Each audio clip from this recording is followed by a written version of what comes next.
लोकसभा क्षेत्र से आदरणीय दिग्विजय सिंह जी, रेवत जी, जिलाध्यक्ष महोदय, हमारे पूर्व सांसद नारायण सिंह जी और हम सज्जन इकट्ठे थे 5 साल और मंच पर सभी पार्टी के पदाधिकारीगण, हमारे कुणाल जी जिनका भाषण आपने सुना, मीनाक्षी जी, सुरेश जी, बापू जी, और मैं देख रहा हूँ यहाँ पर राजस्थान और झालावाड़ के सभी नेता दिग्विजय सिंह जी के लिए काम करने के लिए यहाँ पर आए हैं। मंच पर सभी हमारे साथी बैठे हैं और इस सभा में मौजूद दोस्तों, नौजवान साथियों, बुजुर्गों और प्यारे बच्चों, अभी आपने भाषण सुने रेवत जी के, दिग्विजय सिंह जी के। 7 मई को मतदान है। ये मतदान आपको देश में एक नई सरकार का निर्माण करने के लिए करना है। ये मतदान इस देश के अगले 5 साल की दिशा और दशा तय करने का मतदान है। ये लोकसभा में आपकी नुमाइंदगी कौन करेगा, इस बात का निर्णय आप लोगों को करना है। और मुझसे पूर्व में जो भाषण दिए, मुझसे बेहतर आप जानते हो कि आपने जिन सांसद को चुन के रखा है उनकी तुलना अगर हम दिग्विजय सिंह जी से करें, और मैं इसलिए दिग्विजय सिंह जी को बोल रहा था कि आप मेरे से उम्र में बड़े हो, सब चीज़ में बड़े हो, स्वर्गीय पायलट साहब के साथ आपने काम किया है। ये मुझे शोभा नहीं देता कि मैं आपके बाद भाषण दूं, लेकिन ये बहुत आप जानते हो जिद्दी हैं, जब पकड़ लेते हैं कि बात को तो छोड़ते नहीं हैं। और मैं बचपन से इनको देख रहा हूँ, जिस बात को ठान लिया उसको फिर पूरा करके दिखाते हैं। वो नर्मदा मैया की पदयात्रा करनी हो, भाजपा के खिलाफ मोर्चा खोलना हो, संघर्ष करना हो, पार्टी के लिए कैंपेन करना हो, हर क्षेत्र में देश के किसी कोने में जब जब कांग्रेस पार्टी ने इनको कुछ भी दिशा निर्देश दिए हैं, एक कर्मठ कार्यकर्ता के तौर पर इन्होंने सब जगह जाकर काम किया। परिस्थिति कैसी भी हो, लेकिन अपने लोगों को, प्रदेश की जनता को और इस जिले से, जिस जिले का नाम आज दिग्विजय सिंह जी की वजह से हो रहा है, मैं आप सबको बहुत सौभाग्यशाली मानता हूं कि इतने लंबे अरसे के बाद दोबारा पार्टी ने यहाँ पे इनको आपके बीच में उम्मीदवार बनाया है। दोस्तों, ये चुनाव निर्णायक चुनाव है। इस चुनाव में आपको देश में कौन सेवा देगा 5 साल, इस बात का निर्णय करना है। और आपने देखा 10 साल से जो सरकार दिल्ली में है, उस सरकार ने जिन बातों को बोलकर सत्ता हासिल करी थी, महंगाई की, किसानी की, बेरोजगारी की, काले धन की, भ्रष्टाचार की, उन सब बातों को भूलकर अब एक ऐसा माहौल बना दिया जहां निर्वाचित मुख्यमंत्रियों को जेल में डाल रहे हैं। 2 निर्वाचित मुख्यमंत्री, आपकी विचारधारा अलग हो सकती है, पार्टी अलग हो सकती है, लेकिन देश में ऐसा माहौल बना दिया कि प्रमुख विपक्षी पार्टी कांग्रेस है। कांग्रेस पार्टी के बैंक के खाते आपने सीज कर दिए, मुख्यमंत्री को जेल में डाल दिया। चंडीगढ़ में महापौर का चुनाव हो रहा था, आप सबने देखा होगा, निर्वाचन अधिकारी खुद बैठ के वोटों को खराब कर रहा है। संवैधानिक संस्थाओं को लगातार चुनौती मिल रही है। देश में भय का माहौल बना रखा है। प्रतिशोध की भावना से, बदले की भावना से विपक्ष को टारगेट किया जा रहा है। सरकार की पूरी ताकत लगी हुई है विपक्ष के नेताओं की आवाज को खत्म करने के लिए। 147 सांसदों को एक दिन में निलंबित कर दिया और फिर कानून पारित किए जा रहे हैं। आपने कहा किसान की आमदनी दुगनी हो जाएगी, आपने कहा काला विदेश से लेकर आएंगे, आपने कहा घुसपैठियों को बाहर भगा देंगे। मैं चुनौती देता हूं केंद्र सरकार को, इन 10 सालों में आपने किस मोर्चे पर काम किया? आपने भाषण दिए, टेलीविजन में विज्ञापन दिए, अखबार में फोटो छपवाई, लचीली लचीली बातें बोलकर लोगों का मन जीतने की कोशिश करी, लेकिन धरातल पर आप हर मोर्चे पर नाकामयाब रहे हो। और मुझे खुशी है, कांग्रेस पार्टी ने जो घोषणा पत्र बनाया है उसमें हमने वादा किया है, इस देश में जो सबसे गरीब परिवार है, प्रत्येक परिवार की जो प्रमुख महिला होगी, उसके खाते में प्रति वर्ष 1 लाख रुपया हम लोग देंगे इस महंगाई से मुकाबला करने के लिए। ये छोटी बात नहीं है।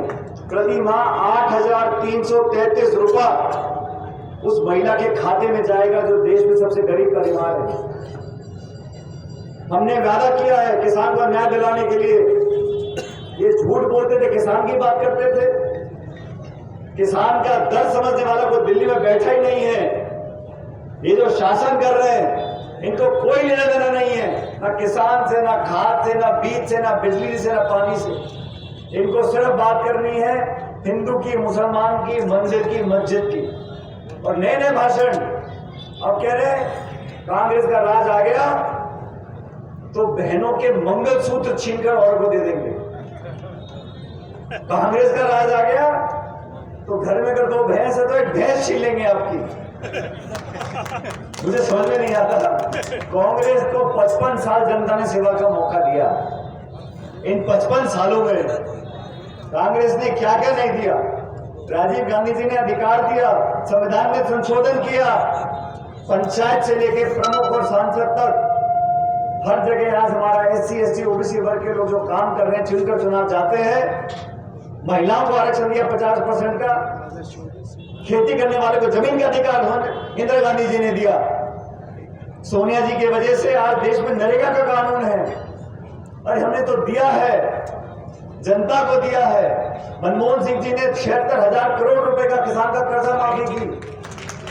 हम लोग देते हैं, नीति निर्माण करते ताकि लोगों की मदद हो। आप क्या करते हो?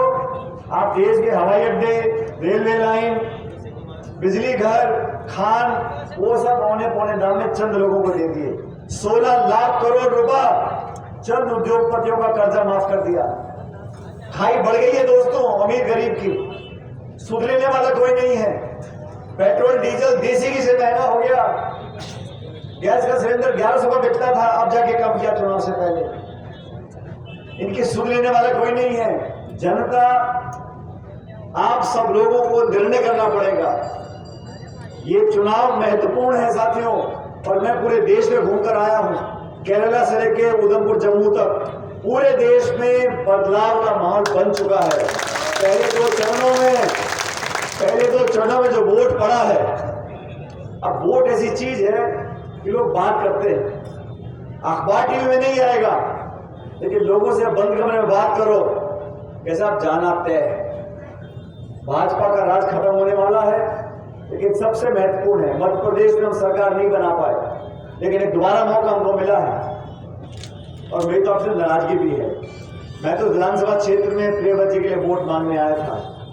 आपने बापरे का बछड़ा लगा के यहाँ पर भी 13,000 वोट से रह गए, लेकिन आप लोगों को मैं सचेत करने आया हूं। दिग्विजय सिंह जी चुनाव जीत रहे हैं, कृपया करके इस भवन में अपनी आहुति डालो और 26,000 में कम से कम जीत होनी चाहिए दिग्विजय सिंह जी की। ये निवेदन आपसे करने के लिए आया हूं। सोनिया गांधी जी ने, पूरे गांधी परिवार ने, खड़गे साहब ने जब दिग्विजय सिंह जी को बोला, तो वैसे भी सांसद है राज्यसभा के, लेकिन आप लोगों का मान सम्मान रखने के लिए, संसद में आपकी बात को बुलंद करने के लिए आप सब लोगों के बीच में आए हैं। जैसा खुद कह रहे थे, आपके भरोसे पर चुनाव लड़ रहे हैं और पूरी बीजेपी की ताकत, सारे मंत्री, मुख्यमंत्री, प्रधानमंत्री सब टूट के पड़े यहाँ पर, ये देखने के लिए कि हम भी देखते हैं राजा चुनाव कैसे जीतेगा। अरे चुनाव जीतेंगे, डंडे की चोट पे जीतेंगे और बहुमत से जीतेंगे। आपने 2 बार जिनको वोट दिए, उनका भी काम आपने देखा, और 4-5 दशक से खून पसीना मेहनत कर इस क्षेत्र का, जिले का तो नाम रोशन किया है। आज उस मजदूरी की दिहाड़ी देने का समय है। भूल जाओ जाति, बिरादरी, धर्म, ये सब बातें भूलकर कांग्रेस पार्टी सबका परिवार है। 140 साल पुरानी पार्टी है। मैं तो विशेष रूप से, मैं कल छत्तीसगढ़ में था, आज मैं वोट मांगने आपसे आया हूं। कोई साधारण प्रत्याशी नहीं है, आपके अपने हैं, आपके माननीय हैं, और मुझे खुशी होती है बोलते हुए। इतना लंबा राजनीतिक जीवन रहा, प्रदेश अध्यक्ष, सांसद, विधायक, मंत्री, मुख्यमंत्री, सब पदों पर रहे, लेकिन मुझे फक्र है इस बात का कि इनके दामन पर कोई छींटा नहीं है, कोई कीचड़ नहीं है। ऐसे कितने लोग राजनीति में जो दबंगी से बात को बोलते हैं और हर चुनौती का मुकाबला करते हैं। आप सब सौभाग्यशाली हो, मेरा निवेदन स्वीकार करो। 7 तारीख को पंजा छाप अपनी पुरानी पहचान है, इस पर बटन दबाकर दिग्विजय सिंह जी को संसद में भेजो। लोकसभा में जाएंगे और जो बदलाव पूरे देश में हो रहा है उसके भागीदार आपको बनना है। ये लोग पहले बोलते थे 300 पार, 400 पार, 500 पार, अभी सब चुप हो गए, अब कुछ नहीं बोल रहे। गंगा जी पार। अब वो समझ गए कि हमारी जमीन खिसक रही है और 10 साल का पूरा समय दिया। आप लोगों को देखना पड़ेगा, तुलना करनी पड़ेगी। 10 साल की ये सरकार है और 10 साल के मनमोहन सिंह जी की सरकार की।